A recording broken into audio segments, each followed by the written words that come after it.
Assalamualaikum warahmatullahi wabarakatuh. Selamat datang di channel Akai. Waduh, waduh, waduh. Ya, gimana kabar kalian? Gua harap di pagi hari ini menjelang siang hari ya, kalian tetap merasa fit ya di hari Kamis yang cukup lumayan bahagia meskipun di kota gua tuh lagi mendung banget guys dan suasananya juga kayak syahdu kayak bikin ngantuk gitu ya. Aduh, entah kenapa guys. Oke, kali ini gue bakalan nemenin kalian dengan berbagai informasi terkait update daripada dunia cryptocurrency. Ya, kedepannya seperti apa dan plannya di minggu ini sebagaimana. Ya, gitu. Tapi sebelum itu kita masuk ke price actionnya dan hal-hal yang lebih penting data-data gue bakalan share ke kalian. Gue mau informasiin ke kalian kalau gue ngadain giveaway menuju 25.000 subscriber. Kalian tinggal support gue menuju 25.000 subscriber dengan cara tinggal ketik salah guys. Tinggal tekan tombol subscribe-nya dan nyalakan notifikasinya dan kalian bakalan berhak dapetin 2 juta rupiah, masing-masing bakalan dapetin 1 juta rupiah. Ya, kenapa kalian juga harus nyalakan notifikasinya biar kalian juga sering dapat update news terbaru mengenai dunia cryptocurrency agar kalian gak ketinggalan guys. Oke, sebelum kita masuk ke price action-nya dan gue bakalan bahas dulu terkait lagi trending topik ya. Saat ini tuh perkembangannya di segi dunia market bagaimana? Oke, Bang, hari ini tuh suasananya, hijau-hijau gitu kan. Ya, bener banget dan kalau misalnya kita pun melihat daripada kenaikannya itu di 3,50% per tag video kali ini dan untuk market cap sendirinya itu naik lumayan, ya besar lah gitu kan dibanding kemarin-kemarin, 940 billion dollar. Wah, ini gede gila. Gede guys. Dan untuk yang lagi trending topik yaitu adalah Frasser ya, FXS ya, dan ada OAX dan ada Neblio. Wah, ini menarik nih. Bahkan kenaikannya 5,51. Oke, gimana Bang terkait daripada Bitcoin atau yang lain-lain? Kalau misalnya kalian perhatikan nih, ijo guys, ijo. Nah, ini ada penyebabnya kan. Nah, pasti itu yang bakalan membuat kita penasaran. Apa gerangan yang membuat market ini ijo ya? Dan bahkan kalau misalkan kita perhatikan sendiri, 24 jam terakhir itu kenaikan Bitcoin 4,26, Ethereum 4,75 ya. Ada juga BNB 5,65, XRP 4,30, Solana 5,40 ya. Shiba Inu ya, Dogecoin 2,8 dan 3,11. Dan range-nya antara kenaikan per hari ini tuh pagi ini adalah 3 sampai 5% dan itu sangat-sangat bagus untuk kondisi market saat ini. Oke, terus apalagi yang kita bisa kupas dan kita bahas yaitu kalau misalnya kita melihat daripada psikologis market pasar saat ini, per hari ini tuh cukup lumayan meningkat, naik 2% karena kalau misalkan kalian perhatikan kemarin kita masih berada di level 20, saat ini sudah berada di level 22. Dan ya tapi jangan terlalu senang karena kalau misalkan kita melihat daripada di 1 tahun kebelakangan ini kita masih berada di fase terendah ya. Bukan fase terendah sih, maksudnya kita masih berada di level yang ini guys. Karena semenjak kita berkutat di antara berapa nih, di rate ini tuh kita bermula dari 16 Agustus kita masih berkutat di angka 20, ya di antara 20%-an itulah, seperti itu. Dan berarti tandanya memang sentimennya mungkin orang lagi pada masih takut-takut untuk masuk di dalam dunia, eee, investasi terutama daripada cryptocurrency itu sendiri. Oke, dan kalau misalkan kita bertanya penyebabnya sebenarnya nggak lain yaitu, kemarin ya, kalau misalkan kalian perhatikan ya kemarin itu sebenarnya kan ada, apa ya, Jerome Powell speak up gitu kan, nih ada di sini jam 21.15 kemarin tuh ya speak up-nya dan ada FOMC member Bullard Speaks. Jadi ada, eee, apa namanya, member FOMC juga ngobrol-ngobrol seperti itu. Dan kalaupun kalian melihat video yang di sini ya, welcome remark by Chair Powell, at the ya bla bla gitu kan. Ternyata guys, beliau di sini cuman menjadi, apa ya, kata pengantar, memberikan cuman kata pengantar dan ya paling ngobrolannya tentang, ya terima kasih karena beberapa tahun ini bla bla bla. Jadi kayak hanya kata pengantar ya guys. Kalau misalnya kalian kuliah atau skripsian gitu kan kata pengantarnya itu kayak cuman nggak terlalu penting gitu dan dampaknya pun juga kepada market sebenarnya ya tidak terlalu fluktuatif ya, tidak terlalu volatil banget nih, tidak terlalu naik dan turun ya. Oke, seperti itu. Ini gue pakai time frame 1 jam, ya biasa-biasa aja, tidak seperti yang kemarin tuh langsung bem-bem, langsung gila, drastis banget, guys. Nah, terus apa dong Bang penyebabnya hijau-hijau dan apalah segala macam gitu kan.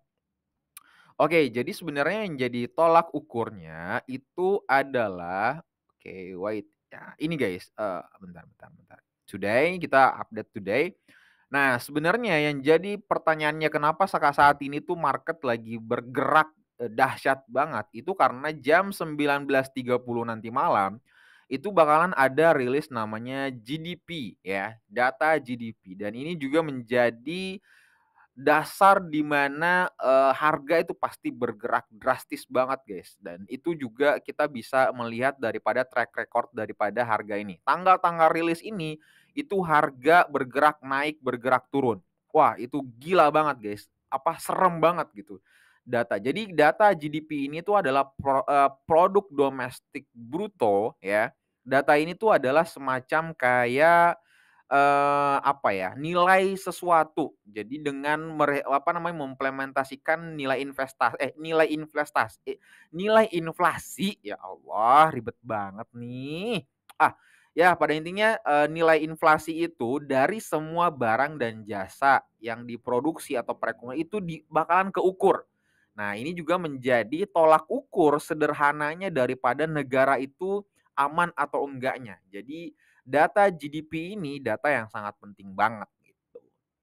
Ya, terus pertanyaannya, "Bang, kenapa data GDP ini penting banget dan kenapa harganya naik?" Nah, itu dia, psikologis yang sering terjadi adalah ketika ada data yang sangat penting seperti ini, itu para bandar tuh bakalan bermain dulu, guys. Jadi kita benar-benar bakalan dijebak sejebak-jebaknya mungkin. Gimana caranya mereka tuh bisa mengambil apa namanya, anak-anak yang FOMO gitu. Naik naik nih naik nih. Wah, masuk pasang kayak gitu-gitu kan. Nah, kayak gitu. Jadi itu target mereka ya. Dan oke, kita coba masuk, itu kan faktor yang pertama ya. Faktor kedua sebenarnya adalah ini guys, jadi ini juga menjadi penyebab utamanya adalah, mata uang dolar ini dan kita coba ke time frame 1 harinya dan di sini kalau misalkan kalian perhatikan ya kita tuh pernah, berada di fase ini guys, 1, 2, 3 ya. Nah saat ini sebenarnya alurnya kalau misalkan kita mau melihat ya, kalau misalkan, indeks dolar ini turun ya, maksudnya ke area sini, jadi kita bakalan diajak turun menuju ke level 110.000 ini ya, 110.329, otomatis Bitcoin bakalan naik ya, otomatis Bitcoin bakal naik. Nanti kita bakalan kupas juga Bitcoin naiknya seperti apa. Nah, seperti itu. Karena biasanya yang terjadi adalah ketika dolar indeks ini bakalan pasti berlawanan dengan stok atau komoditi gitu. Itu pasti berlawanan, apalagi kripto gitu. Kadang nge-push-nya drastis otomatis indeks dolarnya naik, otomatis Bitcoin atau cryptocurrency itu pasti menyurut, seperti itu ya. Nah, ini juga menjadi penyebab utamanya dan kalau misalnya kita sudah melihat di area ini ya gini ya.